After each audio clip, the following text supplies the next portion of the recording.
Hi guys, welcome back to Libris Custom Knives. This is part 9, I think, of building our heat treatment oven. In the previous part we've wired up our control box, and in this part we'll start wiring up the oven itself. So let's get started right away without wasting any time. So what I've done off camera, I have actually attached a door interlock switch. Okay, once I open the door, this switch releases, and once I'm actually closing it, you may be able to hear a click. This switch powers on. Okay, I've soldered a cable. You see the black cable going down. I've soldered a cable to it, and I've run a little test as well. For example, at the moment you actually can see that the door is closed right there. However, if I open it, the light goes out. That means that heating elements can't come on. Simple as that. And I'm closing it back again, and you can see that the heating elements can power on once again. My workshop is a right mess, so I'm hoping to get this finished as quickly as possible. So what you're seeing over here, this is the brick from the back of the oven in the very middle, okay? And this is the brick for which the thermocouple has to stick through. Now, what I'm trying to do over here is, as you might remember, the thermocouple is 1.5 millimeters in diameter. Now, unfortunately, I do not have that diameter drill that's long enough. Okay, I can find plenty of short ones, but then they're simply not long enough. What I do have is this drill. However, that's 2.6 millimeters, and it will literally be almost enough, deep enough. Okay, afterwards I can probably just poke it through with a wire or something. So what I'll have to be forced to use this, even though it's about a millimeter too big, and and quite frankly hope for the best, that it doesn't leak too much heat through it, but you can only work with what you have. So let's just put that in there and see how we get on. As you can see, I'm trying to grip it at the very, very end in my drill so that I have as much surface, if you like. That should do the trick, and it will be just a bit too short, but never mind. Let's just try drilling this. You can see a bit of a hole. I did start that with a piece of wire just so I could have a starting point.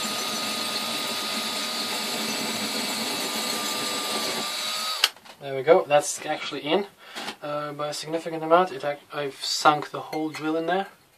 So now what I'll try to do is, what can I try? Well, I can try putting this drill bit in there, okay, and effectively ramming it through very gently with a small hammer. The question is, will it work or will it just completely destroy everything? Let's give this a try. Okay, now it's completely inside, so what I need to do, and this will potentially destroy my drill, but never mind. Okay, what you can see over here, I'm ramming a hammer onto the working end of the drill. Don't try this at home. I'm using very, very gentle taps. Okay, just enough to get the bottom drill moving. Should be coming out now. There it is, okay. So we have that drill, and we have this one. If it wants to come out, let's give this a try so we can actually ram through it this way now. And then give it a knock. You don't even need to give it a knock, you just need to give it a push. There we go.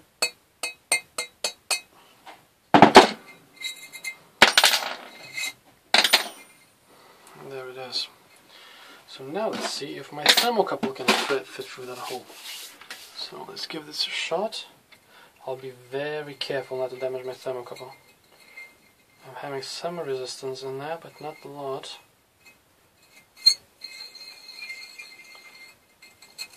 And there it is. Okay? I'm quite happy with it. It's pretty much straight, just a bit of an angle, but that's no big deal. And I will be able to use this no problem. And it actually doesn't feel loose in there or anything, so we'll go with that. Okay, I have decided that this metal brick is going to take the most of the abuse. that comes with wiring the back of the oven. What I'm trying to do at the moment, I'm trying to find the longest 6mm drill I have. Also, what I mustn't forget is that, let me just find, there we go. In the back of the oven, on this end, we're gonna have one of those gang boxes like this, and they should, at least in theory, cover up any exposed terminals like that, so we don't get electrocuted once we touch it by accident. So what that means is that I need to confine everything into that sort of an area, which is almost precisely the width of my brick, which is nice. Okay, and it is, well, fortunately this terminal box is a bit bigger than this notch I have in there, so all my electrical connections have to fit inside this notch. Okay, I don't want to use anything towards the sides. So what I'll do beforehand is I will decide where I want everything to go. So okay, we already have our thermocouple placed, that's fine. We need two connections to go through the whole oven, as you can imagine, one being the in, the other one being the out. And we need another piece of thread rod that's not threaded all the way through to connect the two elements together. The left and the right hand side, they need to be connected together. So I need to decide on the placement of those bolts, effectively, that are going into the brick. Now, my idea was to have one over here, possibly, one over there, maybe. Okay, just like that, and well, the third one maybe in here. This way I'm sort of spreading them out, and nothing, at least in theory, should be too close together. Now that should come nice and comfortably inside the gang box like this, so it shouldn't be of problem. Of course, the problem I do have remaining is how on earth I'm going to drill that hole, because I haven't got a drill long enough when I checked. What I will do is I will drill a 5mm hole in the locations I just shown you. Don't forget, only these two holes need to be drilled all the way through. Okay, this one needs to be drilled a short bit into the brick. I don't know, 30mm or so, maybe a bit more than that, and then it needs to stop. So what I'll do, I'll drill a 5mm hole. I will make the end of this into a very crude drill. I'll put that into my chuck of my drill and try to drill the whole thing through, okay, for itself. So we'll see how that goes. Not quite sure, but no, let's have a look. I'm going pretty much as slow as the drill can go, and it just pierces it through like butter because it's so easy to drill, and the bricks are so soft. But I'm pretty sure they are unforgiving for the drill tip over there, because we know how abrasive this stuff is. Okay, now what I will try is I will try to shape the end of this into somewhat a drill shape. Okay, so what I've done, I've simply sort of pointed this up with the grinder, and hopefully this will be enough to actually force its way through. Makes an awful sound, but whatever, let's go with it. And that's it, simple as that. Okay, for once something works the first time. So now that we have this through, the thread rod will be able to sit right in there and provide our contact surfaces for electrical current, so it should be nice and simple for ourselves. Right guys, well, what you're looking at over here is the back of our oven with the middle brick removed. Okay, so we have our brick over here that we've just drilled a couple of holes into, and I have measured everything. And as it stands, this brick from the top is the top of this brick from the top of this frame is 4 centimeters. Okay. I also know that the middle, give or take, right there, of these two holes, mind you, we're disregarding this one, is 14 centimeters down. So 4 plus 14, it means that it should be 18 centimeters down over here. So what I will be using is this, which is a hole saw. Again, yes, I know it's meant for wood, But, you know, that's what I have. I don't have a metal hole saw. Right, this could go one of two ways. It's either gonna work wonders, or, well, it's not gonna work at all. But my guess is a lot of noise. What I've decided what I'll do beforehand, actually, is I'll drill just a regular hole through the middle of it to make the journey of that drill bit a little bit easier. And now, we bring out the big guns. Okay, there we go, it has connected. Now, let's start drilling. Yeah, I have to say it is working, it is generating a lot of noise, but other than that it's going quite well. And once in a while I'll just pull it out to make sure that no chips and swarf are blocking the teeth.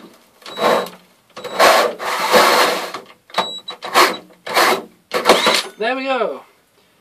Okay. There we are.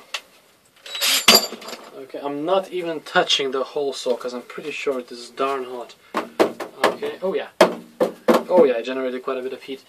I can't say I recommend this approach because it is a pain in the ass, okay? So probably it's best if you don't try this yourself. But, well, it sort of worked. You know, it looks like it didn't even cut its way through, it sort of abraded its way through, which is far from ideal. And there we go. If we look from this side, we will see that we have the two holes right there. You can actually even see through them, which is right where the heating element rods, the connecting rods, are gonna go through. Cool, so now we need a hole for our thermocouple. So again, we pull that brick out, we find our tape measure, and we measure to the actual hole, which is 8.5, precisely actually, 8.5 centimeters. Now, remember I said this is 4 centimeters, so I need to be measuring 8.5 plus 4, which is 12.5. Okay, I'm afraid we're gonna have to use this again. The hole saw, albeit much smaller than one this time, so we should be able to run this one faster. Because, well, quite frankly, I want clearance around my thermocouple.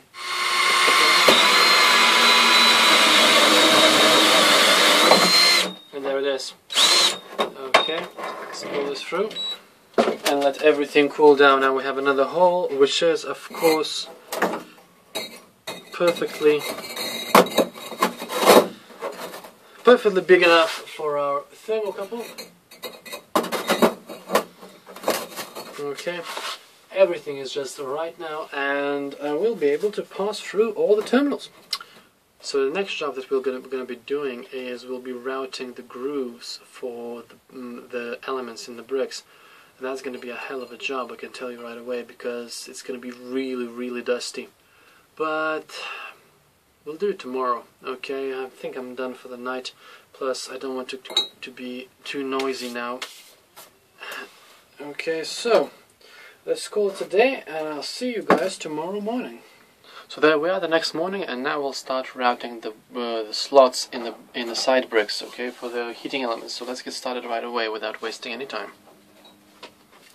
So what I need to be finding out now that I've got the side wall in place is I need to figure out how much do I need to, how much clearance do I need to leave from the top, because don't forget we have this notch over here. So what I will be doing is simply letting this set into the slot, putting them together, and I'm simply going to put a pencil marker mark on the bottom there, and that gives me a line. And that line will serve me to tell how much clearance I'll need to leave from the top, and I will presume that it's the same all across the board, because it should be. Okay, what I'm doing now is I'm trying to set the routing depth on my router over there. I already have the correct bit chucked inside.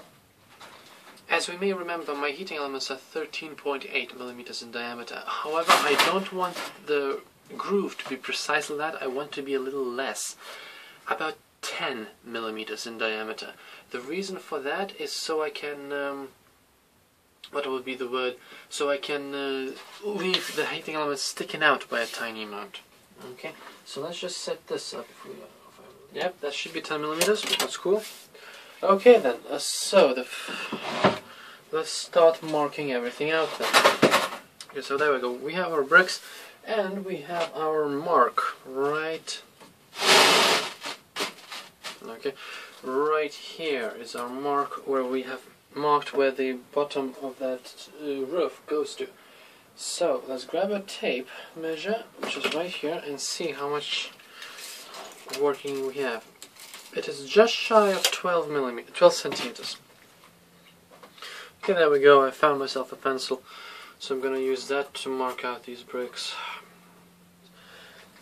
Okay, these bricks destroy everything, including pencils. I mean, it just...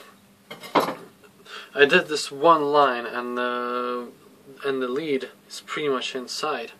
Okay, I need to be resharpening it immediately. So that over here will be the top of my first groove for the heating elements.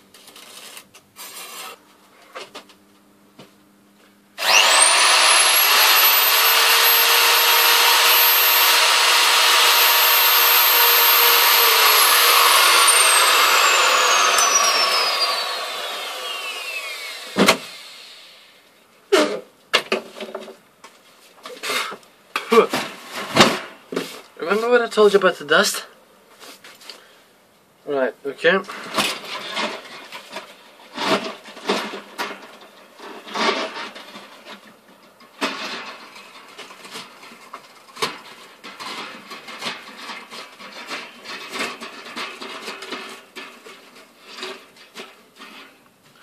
Just like that. Okay, I'm reasonably happy with this. So there we go. This is the second set of bricks, and we'll be marking this one out now. Righty, so as we remember, it was 13 from the bottom, right there. Then it was 12.8.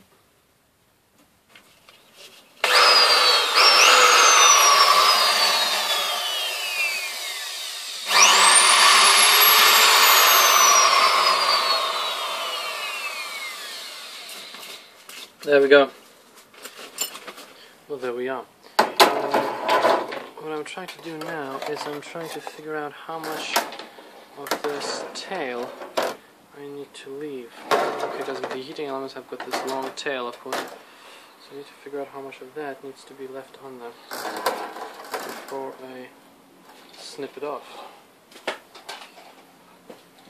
Okay, the reason they are twisted like that, and you can ask for this when you are applying your elements, is so they have a lower resistance over there, and as such they don't get as hot and they don't burn off right when they're attached to the bolts.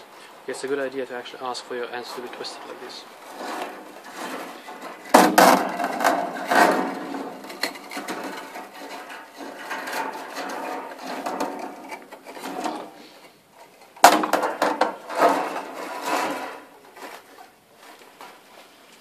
There we go, I've poured the vermiculite in that. Now as you can see I'm just trying to smooth it out a little bit and possibly drive it towards the corners so it's not interfering with anything.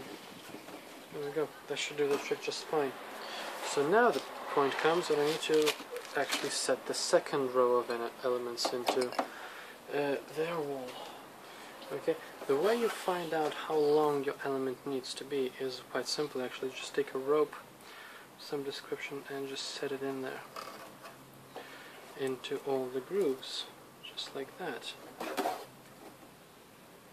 Okay, right there is how long my element needs to be. So what I normally do is I'm just going to tie a knot in that area, and it's better in the end to have your heating elements a bit too short than too long. If they're too short, you can just stretch them by a little bit, and if they're too long, well, you're pretty much stuffed.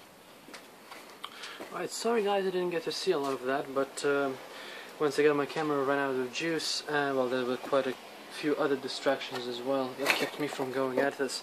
Okay, but there we go, we've sealed pretty much everything up. Now what we need to do is just pour vermiculite pretty much all over this, and possibly give it a test run afterwards.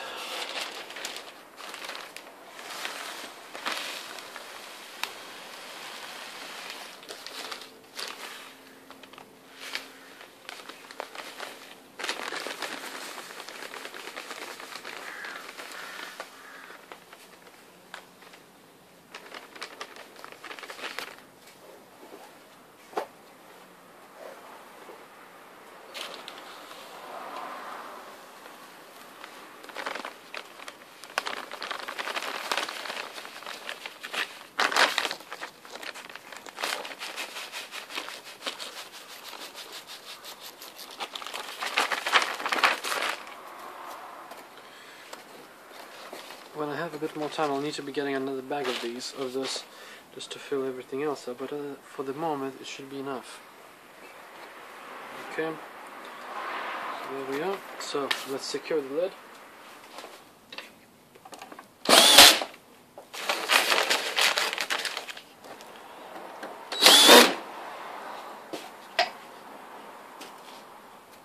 Alright guys, well, it's been quite a long journey.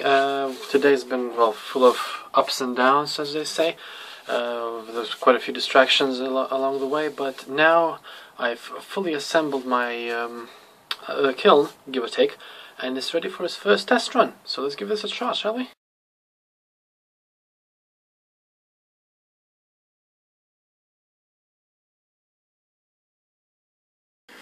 Okay, it managed to overshoot this mark by quite some margin. It's actually still going strong. There we go. Now it's switched itself off. So it overshot its margin by 50 degrees. Well, that's right. I can start. There we go. You can actually see a little bit of smoke coming from there. I wonder why. Okay, because the temperature is still going up. So let's open this up and have a look. There is some smoke coming out from the oven, and well, it is nice and toasty inside. Let's run this to a good 300 degrees.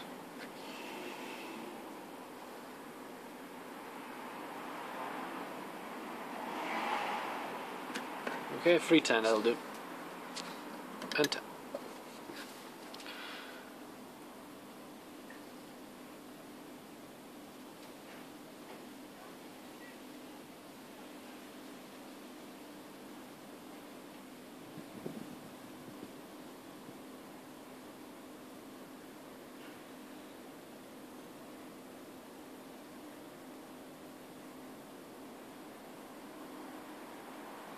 Okay, so it's a bit of a waiting game at the moment.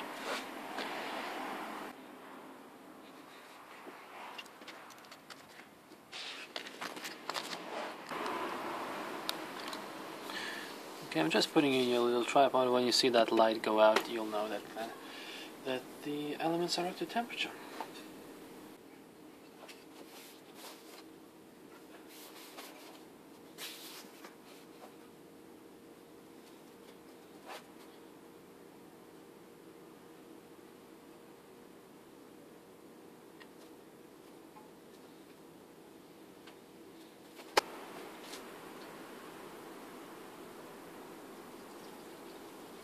It is still overshooting its target from what we can see.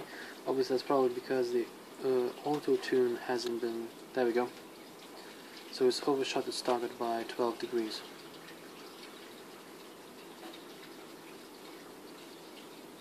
So that is because the auto-tune hasn't been set up, configured properly yet.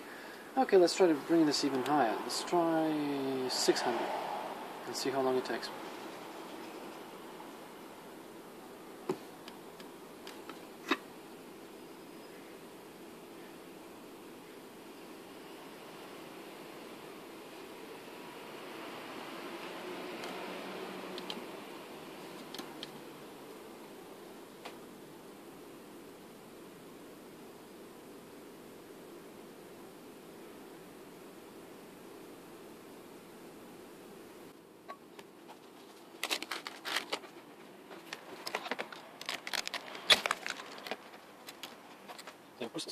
On the actual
Okay, there we are at 5:22:23 on climbing.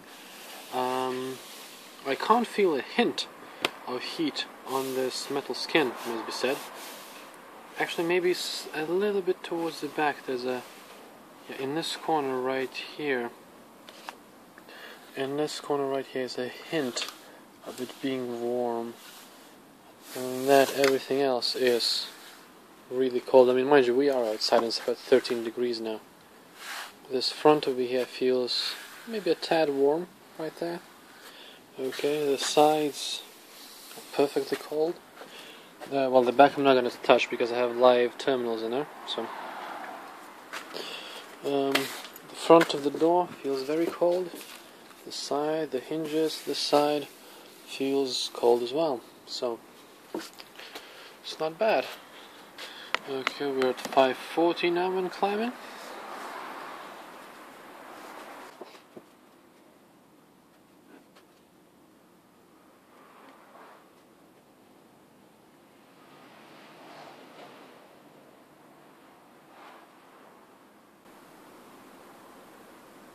It climbs almost like a degree every 2 or 3 seconds. So.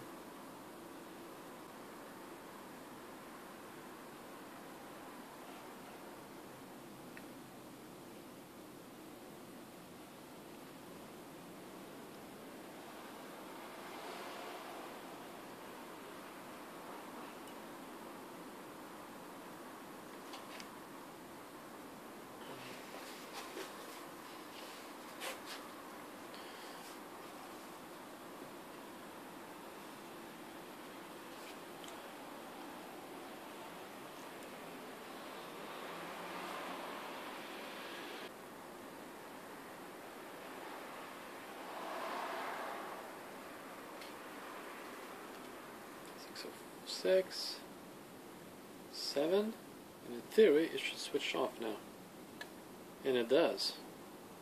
Okay, so climb 1 degree over, and then there we go. Now it should switch itself back on in a minute, just in the attempt to hold temperature.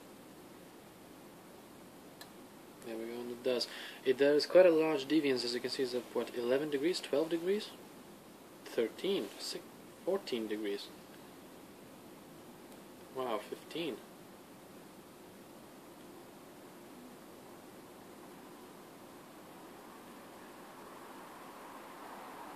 Okay, so it is obvious that my oven is actually leaking heat through somewhere. Not quite sure through where yet.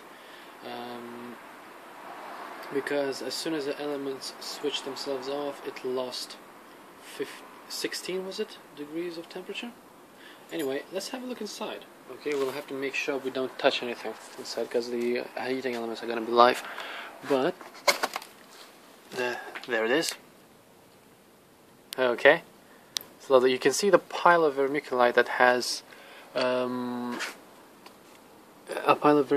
has actually leaked out, if you like. Okay, it's quite hot in there, and well, the heating elements should seem to be functioning quite right. There's a couple of cold spots here and there, but other than that, it should be quite fine. You can see the thermo. You can probably see the thermocouple in there. Okay, and the thin wire. But other than that, it's not bad. It's not bad at all. Okay, let's close it back up and leave it for its own. And there it is, closed back up. Okay, the temperature dropped down by a small amount. Well, didn't drop down at all, a lot, to be honest with you. Only about 40 degrees. So it is climbing back up really quickly, actually, much quicker than it came back up in the first place. So that's a good sign. Anyway, what I'm going to do now, I will switch off my oven because, well, I need it to be cooling down now because it's getting kind of late. You can see it's pretty dark outside. And I want to be packing up and be done for the night, okay? It's quite a successful test. I will still need to be taking my oven apart. Okay, let's get back inside to talk about what we need to do. So here we are back inside, okay? The oven is just cooling off at the moment. It was a rather successful test, I think, don't you? It did reach temperature. Well, actually, I didn't count how long it took to reach those 600 degrees. But I'll try to be putting some sort of a timer as a video overlay for you guys, okay? And you can sort of just have a look, and I'll be able to know the answer by then. However, it does seem to be leaking heat through somewhere. I can't quite put my mind on at where it might be doing so. Also, there was that tiny bit of smoke, but that could have been some sort of oils just burning off, as well as, of course, the vermiculite is leaking out through some gaps, I suppose. Those gaps could be the reason why we are losing heat. So we still have to be taking it apart. Okay, we'll take it apart and we'll make sure that we investigate what on earth is going inside. Of course, the full range of tests will include the amount of time it takes to go to about 1100 degrees centigrade or 1150, because that's where we will be using it for the most, as well as running an auto tune is going to be very important for us. We want to make sure that our oven can maintain temperature as well as it can. But other than that, that's pretty much it for this video, guys. Okay, thank you very much for watching. Just need a bit of a tidy up to do now, and of course wait for that guy to cool down and bring her inside. Simple as that. Thank you very much for watching. Have a lovely day. I'll see you next time. Take care.